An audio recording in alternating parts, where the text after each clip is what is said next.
Qual que é a origem dos problemas cubanos? A origem dos problemas cubanos é o problema do cálculo econômico, é a ineficiência econômica causada pelo Estado.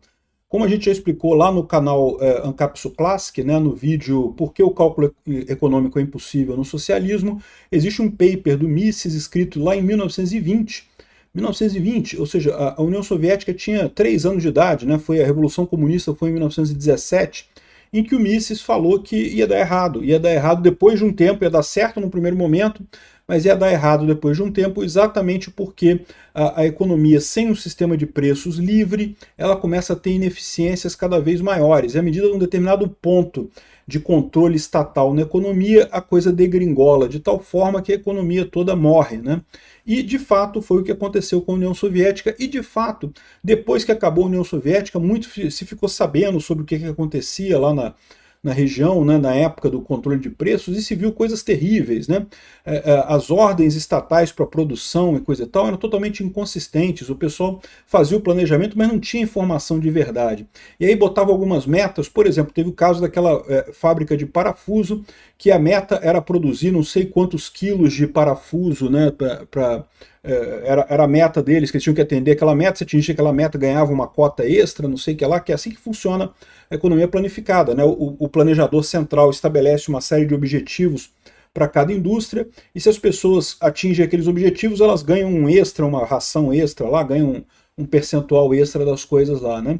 E aí o pessoal falou, pô, temos que atingir tantos quilos, a melhor maneira de fazer isso é fazer um único parafuso de tantas toneladas. E pronto, fizeram um parafusão de tantas toneladas, atingiram o objetivo deles, tinha que fazer parafuso, tantos quilos de parafuso, né? Então um parafusão de não sei quantas toneladas e produzir aquilo ali, e, né, tá certo, né? Era o que foi dado de cota para eles, né? Só que é um parafuso inútil, porque você não serve para nada, não tem onde você usar esse parafuso. Mas isso é lógico, é um exemplo extremo, um exemplo caricato da coisa, mas esse tipo de coisa acontecia o tempo todo, as pessoas produziam coisas que não necessariamente tinha demanda. Esse é o grande problema do cálculo econômico.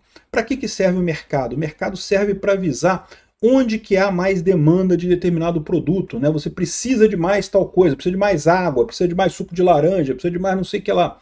Como é que você sabe que precisa de mais disso? Porque o preço sobe, a demanda sobe daquilo, como a oferta é constante, o preço sobe um pouquinho, e como é que isso atua para fazer, geralmente, você produzir mais daquele produto? Justamente com o aumento de preço.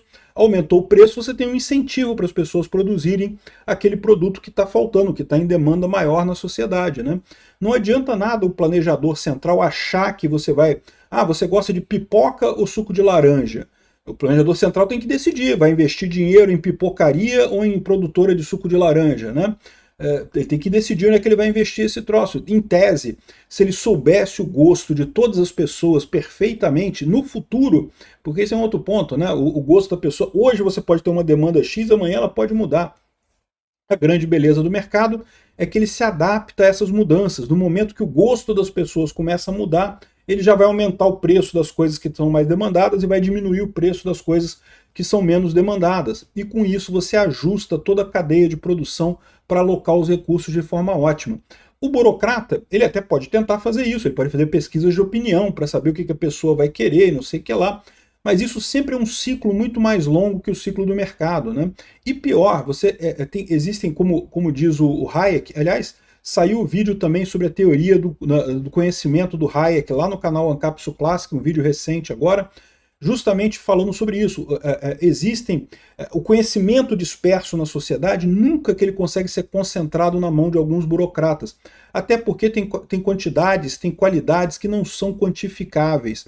São sentimentos que não são quantificáveis. A tristeza das pessoas, a alegria das pessoas, a esperança das pessoas, isso não é quantificável. Então, por mais que você tenha um burocrata que supostamente queira fazer o bem, queira planejar a produção de todas as coisas na sociedade, ele vai falhar inevitavelmente. Cuba é só o mais novo exemplo desse tipo de coisa, está falhando absurdamente e chegou numa situação de que, justamente por estar muito crítica a coisa, o governo resolveu tomar controle de tudo de novo.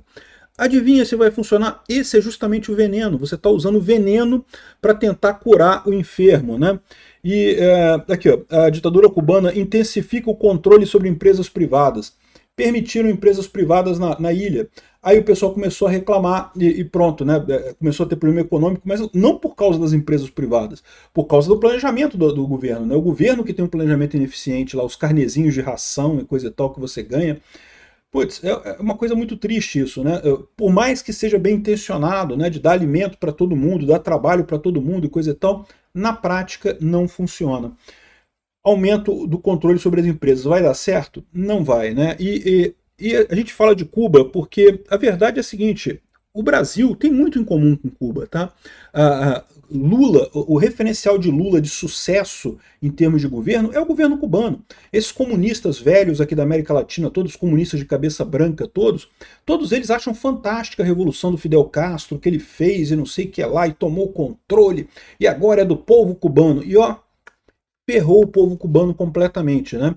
Desrespeitou a propriedade privada, desrespeitou as empresas que haviam em Cuba, implementou a nacionalização de tudo e coisa e tal, e quebrou o país completamente, porque nacionalização nunca dá certo, comunismo nunca dá certo. Durante um tempo até conseguiu se virar por conta da ajuda da União Soviética, né? A União Soviética mandava dinheiro para Cuba para sustentar o comunismo cubano. No momento que a União Soviética caiu, Cuba já começou a desmoronar. Mas é curioso você notar um outro aspecto, tá? A população de Cuba caiu 18% entre 2022 e 2023. 18%, é quase 20%. Um quinto dos cubanos foi embora de Cuba. Por que está acontecendo isso com tanta força agora? Aí é que está a novidade que eu digo aqui, a informação descentralizada. É isso que está fazendo essa crise de Cuba ficar ainda pior do que as crises no passado. Por quê? Porque no passado Cuba era muito fechada, o pessoal não tinha informação do exterior. Então o cubano estava completamente na merda, mas ele acreditava que o resto do mundo estava na merda também.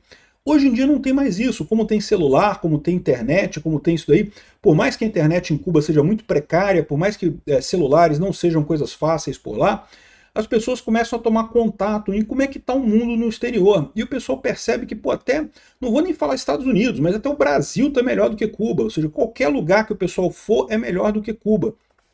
E o pessoal começa a ir embora, começa a desistir. E é o que eu falo que é uma coisa que a gente já está vendo acontecer aqui no Brasil. Eu e muita gente no Brasil já está olhando para o Brasil falando, caramba, isso aqui não tem jeito, cara. Isso aqui nunca vai para frente. Isso aqui sempre vai ser esse lixo estatista de controle absoluto de uma classe dominante retrógrada, burra, idiota, né? Que insiste em manter o poder e consegue manter esse poder com pura violência. Olha o que estão fazendo com o Bolsonaro aí. Ou seja, e nunca vão sair disso, né? O Brasil, infelizmente, está fadado ao fracasso. E aí as pessoas começam a desistir e a ir embora. Esse é um outro ponto que eu falo para vocês, que é um motivo pelo qual o Ancapistão vai vir mais rápido do que muita gente pensa, né? Hoje em dia está cada vez mais fácil você picar a mula.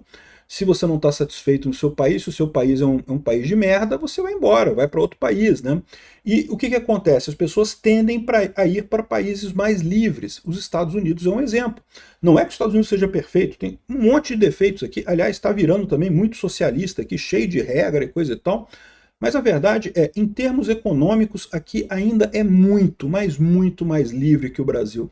Você tem um respeito a contratos muito maior, tem muito mais liberdade econômica por aqui.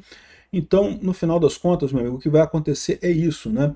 Os países comunistas, os países controladores, as ditaduras vão ter hemorragia de gente, vão perder gente para países mais libertários, países que não perseguem pessoas, como o caso do Brasil também. O Brasil está nessa situação também de perder gente. E, infelizmente, nessa situação, quem vai embora é quem tem melhor condição. Na verdade é essa, né? Muita da gente que fica porque não tem condição de ir para lugar nenhum. Ou seja, acaba você ficando um país cada vez mais pobre, é o que está acontecendo com Cuba.